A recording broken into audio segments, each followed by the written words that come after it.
আজকে আমরা সকালবেলায় স্পেশাল চেকিংয়ের সময় চম্পকনগর নাকাতে ওসি চম্পকনগর আউটপোস্ট জিরানিয়া থানার অফিসাররা গাড়ি চেকিং করার সময় একটা সাসপেক্টেড জেকে নাম্বারের একটা 12 চাকার গাড়ি আটক করছে।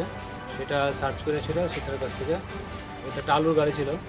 আলুর বস্তার ভেতরে প্রায় 42 বস্তা মানে এসকাফ কফ সিরাপ লুকানো ছিল।